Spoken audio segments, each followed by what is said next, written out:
Vous êtes français, vous avez envie de démarrer une nouvelle vie aux États-Unis. Sachez qu'il y a plusieurs possibilités, notamment celle d'investir aux États-Unis dans un business, de créer son business, monter son propre business. C'est exactement ce qu'a fait Bruno, qui est à mes côtés aujourd'hui et qui a la gentillesse de nous accueillir dans sa boulangerie, qui n'est pas seulement une boulangerie, hein, Bruno.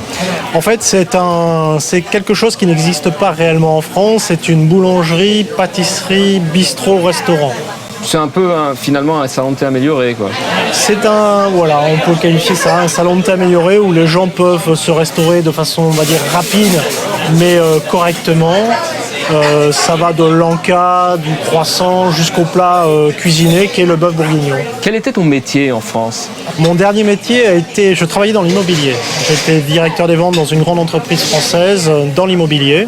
Qu'est-ce qui t'a donné l'envie de partir ? C'est une envie, je dirais, un petit peu générale. Je ne peux pas réellement dire un ras-le-bol, mais ça s'y apparente quand même. Je t'interromps, t'avais déjà une entreprise ? Oui, alors j'ai déjà été indépendant en France, j'ai eu des entreprises en France. Et après, je me sentais pas à l'aise pour entreprendre en France. C'était non seulement, à mon sens, trop compliqué, mais aujourd'hui, avoir un salarié en France relève du parcours du combattant. Tous les patrons français, je dirais, qui ont des salariés actuellement en France, savent qu'ils risquent du jour au lendemain le conseil prud'homal pour diverses raisons, pas forcément justifiées. Moi, j'avais 3 salariés en France. J'ai eu 3 conseils prud'homal pour différentes raisons. Pas forcément justifié puisque je les ai gagnés à chaque fois, mais à chaque fois on est dans une machine judiciaire et où l'on perd de l'argent, du temps et de l'énergie. Et je me suis dit pourquoi pas partir à l'étranger. Oui. Et voilà. Et pourquoi les États-Unis ? En fait, c'était le pays qui culturellement me semblait se rapprocher le plus de notre culture française. Donc je dirais le fossé entre entreprendre en France et s'installer aux États-Unis me paraissait pas si énorme que ça. Sur le blog, on a souvent des observations de gens qui disent, je cite, « Moi j'ai 40 ans, j'ai une femme, des enfants, c'est pas facile comme ça de quitter la France et de venir s'installer aux États-Unis. Je voulais le faire, mais là je pense que c'est trop tard. » Je dirais, c'est pas facile, oui. Parce que c'est un changement radical. Oui, c'est pas facile de toute manière d'immigrer dans un nouveau pays. Exactement, et c'est pas parce que ce sont les États-Unis, c'est tout simplement parce qu'effectivement on va changer de culture, on va changer d'environnement, on va changer de voisinage, tout est nouveau. Je dirais la langue est différente, les habitudes sont différentes, les lois sont différentes. Je dirais on ne conduit pas de la même façon en France qu'aux États-Unis. Pour la petite anecdote, c'est ce que je racontais à un ami la dernière fois. En faisant le plein de ma voiture, quand je suis arrivé la toute première semaine aux États-Unis, je faisais le plein de ma voiture, je suis arrivé à la station-service. Et là, j'ai dit, tiens, c'est bizarre, ils n'ont qu'un pistolet à la pompe et on m'avait dit de mettre du régular et je ne le voyais pas. Bon, j'ai dit, ils en font pas, je change de station de service. Et j'ai dit, je vois toujours pas. Et je voyais qu'un pistolet à la pompe. Bon, j'ai dit, c'est quand même bizarre. On m'a dit qu'on en retrouvait partout. Je descends, je vais voir le pompiste. Et là, il me regarde, il me dit, oula, lui, il est bizarre quand même. Et en fait, rien que ça, on se dit, c'est un changement radical de nos actes réflexes. On se rend compte que c'est une multitude de petits détails au quotidien. Exactement. Maintenant, j'en rigole. Ça fait combien de temps que tu es là ? 3 ans ? Ça fait 4 ans, moi, je suis ici. Voilà. Et quand on te dit à 40 ans, c'est trop tard... Voilà, et quand je dis à 40 ans, c'est trop tard, en fait, je dirais pas du tout. Pas du tout. Moi, j'ai 45 ans. Ce pays est un pays extraordinaire. C'est-à-dire qu'on est capable d'accueillir des gens de 20 ans, comme des gens de 40 ans, comme des gens de 60 ans. On va les intégrer et il n'y a pas de difficulté essentielle. Moi, j'ai été surpris ici, quand je me suis installé, et quand j'ai fait mes démarches administratives, c'était l'ouverture d'esprit de l'administration, la gentillesse de l'administration. Et j'avais quelques difficultés à parler anglais parce que mon oreille n'était pas habituée encore à l'accent, à la façon de parler. Et voyant ma difficulté à m'exprimer et à comprendre, ils n'hésitaient pas à me réexpliquer plusieurs fois la même chose. Et ça, je trouve ça remarquable.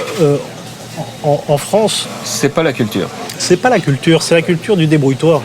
C'est aujourd'hui, même si c'est dur, on n'a pas cette morosité ambiante que l'on peut avoir en France. Et pour moi, c'est quelque chose de très important parce que effectivement, ça me permet de m'épanouir quelque part. Et puis voilà, si un jour j'ai pas le moral, je sors, je regarde le soleil et je repars avec les piles gonflées à 100%, quoi. Tu as eu des moments de doute? Il y a toujours des moments de doute. Entreprendre, ce qui fait le charme de l'entreprise aujourd'hui, c'est le doute au quotidien. Parce qu'on veut toujours mieux faire, parce qu'on a une clientèle à satisfaire. Est-ce qu'on va faire bien aujourd'hui? Est-ce qu'on va faire mieux qu'hier? Et on va se remettre en question. Et en fait, c'est ce qui fait le charme aussi des États-Unis, c'est qu'on doit se remettre en question régulièrement parce que c'est comme ça. Il faut se développer. Pour se développer ici, il faut être bon, il faut être parmi les meilleurs. Et pour être parmi les meilleurs, il faut se remettre en question. Et ça, moi, c'est ce que j'adore. Toi, tu peux comparer avec les sociétés ou entreprises que tu as eues en France. C'est différent ici? C'est différent parce que rien n'est acquis. La clientèle, elle n'est pas acquise en France non plus, hein? Oui et non. Une clientèle en France est beaucoup plus fidèle qu'une clientèle aux États-Unis. Aux États-Unis, si vous ne donnez pas satisfaction aujourd'hui, mais que vous avez donné satisfaction les X fois précédents, l'individu va vous dire c'est pas bon aujourd'hui, je ne reviendrai pas. Voilà. Donc c'est pour ça qu'il faut être en permanence, il faut servir et être parmi les meilleurs et toujours se surpasser. Rien n'est acquis et pour moi c'est ce qui fait le charme d'entreprendre aux États-Unis. Est-ce que tu sens une reconnaissance en termes de travail ici que tu n'avais pas? C'est extraordinaire. C'est extraordinaire. C'est la chose qui m'a le plus certainement marqué quand j'ai entrepris aux États-Unis, c'est cette reconnaissance du travail. Et elle vient d'où cette reconnaissance? En fait, l'Américain, si vous réussissez dans votre entreprise, il va dire ce gars-là, il mérite tout mon respect parce qu'il a réussi dans son entreprise, il a dû travailler très fort, beaucoup, il a dû avoir pas mal de problèmes, il a dû investir de l'argent, il a dû faire des paris, il a dû se remettre en question régulièrement, il a dû risquer beaucoup de choses. Donc s'il a réussi, c'est qu'il l'a gagné sa réussite. Donc c'est normal qu'il ait de l'argent. Bref, aujourd'hui, aux États-Unis, moi c'est ce que je trouve génial, patron n'est pas une honte. Voilà. Patron n'est pas une honte, alors qu'en France, maintenant, aujourd'hui, j'ai pas forcément envie de dire je suis patron parce qu'on va me traiter d'esclavagiste, de profiteur, voilà. Alors qu'ici, c'est pas du tout le cas. Ici, quand vous êtes patron, les gens vous respectent parce que il va y avoir pas mal de problèmes à régler. Au niveau financier, est-ce que tu t'en sors mieux ici que durant toutes tes années d'expérience en France? Alors, oui, je m'en sors mieux, mais non parce que je réinvestis dans le business. Voilà. Maintenant, une chose est sûre, c'est que j'ai une vie tout aussi confortable qu'en France. Voilà. D'une part, parce que déjà, je suis moins taxé. Donc, en fait, ce que je gagne, j'en ai un peu plus à la fin. Et c'est vraiment... et la vie ici, je dirais, le niveau de vie ici est moins cher qu'en France. C'est-à-dire qu'on peut réaliser beaucoup plus d'économies qu'en France, quand même. Voilà. C'est quelque chose de tout bête, mais moi ça me procure un plaisir énorme.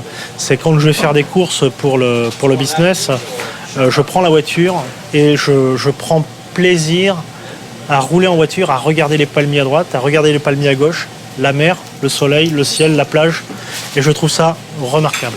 Donc alors maintenant, tu es en cuisine, tu as suivi une formation pour ça, pris des cours ou quelque chose? La première chose que j'ai faite en sachant que j'allais m'installer aux États-Unis en prenant dans le métier de la restauration, c'est que je suis allé prendre des cours de pâtisserie aux ateliers Le Nôtre. Maintenant, j'ai un savoir-faire qui est, je pense, assez conséquent. Ensuite, estimant que ce n'était pas suffisant, je me suis inscrit au cours par correspondance et j'ai passé un CAP pâtisserie et cuisine en France. Et je suis retourné en France pour obtenir mes CAP et de manière à avoir les bases, un diplôme pour pouvoir exercer ce métier, je dirais, sereinement. Ok, tu t'es pas improvisé comme ça, chef de cuisine? Non, en fait, je pense que l'improvisation, à mon avis, a toutes les chances d'amener à l'échec. Donc on change un petit peu les recettes aussi, tu m'as dit. Exactement. Ici, on ne sert pas de pain au chocolat ni de chaussons aux pommes. Voilà, alors explique un peu. Alors, au début, je suis arrivé avec mes recettes françaises, avec mon pain au chocolat, avec mon chausson aux pommes, et j'en vendais pas. C'est lié certainement à ma localisation, à mon implantation, je n'en vendais pas. En fait, j'ai décidé de faire des croissants dans lesquels j'ai mis du chocolat. Et là, j'en vends beaucoup plus. Le chausson aux pommes, je n'en vendais pas du tout. À chaque fois, nous les jetions, tous les soirs, nous les jetions. À un moment, je me suis dit, c'est pas normal. Et tiens, si je mettais les pommes dans le croissant, j'ai fait des croissants aux pommes. Et maintenant, on en vend beaucoup. En fait, il faut répondre aux attentes des Américains, tout en conservant un petit peu ce savoir-faire français, des recettes de base françaises, que l'on va adapter à une clientèle qui est, somme toute, assez exigeante, mais qui ne veut pas non plus, je dirais, tout changer. C'est ce que je disais, moi, si je vais en vacances au Japon ou en Chine, ça ne me dit rien d'aller manger des sauterelles grillées, quoi. Voilà. Et en fait, c'est exactement la même chose ici. Les Américains veulent bien un peu d'innovation. Bon, mais il faut que ça reste dans un cadre qu'ils connaissent. Voilà. Combien tu as investi pour venir ici aux États-Unis? Quelle somme d'argent as-tu dû investir de France? Alors, l'investissement initial, qui a été l'investissement consacré à l'achat du business, a été de $200,000 et quelques. Donc, cet argent qui a été consacré à l'achat du business, au paiement des avocats, des différents avocats, et quelques je dirais, factures administratives. Voilà. Et tu avais amené un peu plus pour toi, pour pouvoir vivre? Ce qui est essentiel, effectivement, c'est de se dire une chose, c'est qu'il ne faut pas se contenter de l'investissement et d'être sec après derrière, parce que le temps de lancer le business, il faut vivre. Il faut que le business puisse tourner. Donc moi, ce que je dis toujours, c'est qu'il faut au moins 1 an de trésorerie derrière, et ensuite de quoi vivre correctement pendant 1 an, parce que il faut se loger, il faut manger, il faut vivre, il faut se restaurer, il faut prendre du plaisir aussi. Comment ça s'est passé justement le transfert de l'argent que tu avais en France ici? C'est à la fois simple et très surveillé. Parce que en fait, comme chacun sait, les flux monétaires internationaux sont quand même, on va dire, surveillés de près. Donc il suffit d'aller déposer à l'époque l'argent dans une banque française, et ensuite la banque française s'occupe de tout. Donc ils ont un correspondant, une banque américaine aux États-Unis, et ensuite les États-Unis reçoivent l'argent, on va dire, on regarde la provenance de cet argent, éventuellement on pose des questions, savoir à quoi ça sert, à quoi cela va servir, et ensuite cet argent va sur un compte dépôt, donc comme son nom l'indique, qui est bloqué pour l'investissement du business. Tu as eu un bon taux de change? Le taux de change était très intéressant, donc de $200,000, je ne sais pas exactement combien ça représentait en euros, ça doit faire mais 140 000, voilà, 140, 150 000 euros, et donc ce qui permet effectivement d'avoir un pouvoir d'achat largement supérieur à celui que l'on aurait pu avoir en France, parce qu'aujourd'hui le business que j'ai acheté, je n'aurais certainement pas pu l'acheter en France avec la même somme d'argent. Voilà. Et ça, ce phénomène de change entre l'euro et le dollar est quelque chose de très intéressant pour nous, Français. Sûr. Bruno, une dernière question. Est-ce que tu as des regrets aujourd'hui? Alors je dirais mon principal regret, effectivement, c'est peut-être de ne pas avoir voulu tenter l'expérience, parce que je n'avais pas osé, je n'osais pas, je me posais des questions, suis-je trop vieux, est-ce trop tard, suis-je trop jeune, est-ce que j'ai les fonds nécessaires pour partir? Et en fait mon regret, c'est ça, c'est de ne pas l'avoir fait avant, de ne pas avoir écouté mon cœur, mon instinct avant. Ici c'est un pays où il fait bon vivre d'être patron, il fait bon vivre d'entreprendre, il fait bon vivre de vivre. Parce qu'on n'a pas de problème de voiture incendie, on n'a pas de problème de voiture rayée, on n'a pas de problème d'insulte parce qu'on est patron, on n'a pas de problème de prud'homme toutes les 2 minutes. Quand je sors dans la rue, ma femme sort dans la rue, elle s'est jamais fait insulter. Voilà. Ni agressée. Chaque fois que je vais en France avec ma femme, j'ai toujours peur de prendre le métro, et on va dire 1 fois sur 2, ma femme se fait insulter. Bruno, en tout cas, merci. Bonne continuation avec ce business. On a la preuve, grâce à toi, qu'on peut partir de France, même après 40 ans. Merci encore et bonne continuation pour toute cette aventure. Merci à vous de nous écouter, et puis surtout, pour reprendre une phrase célèbre, yes, you can.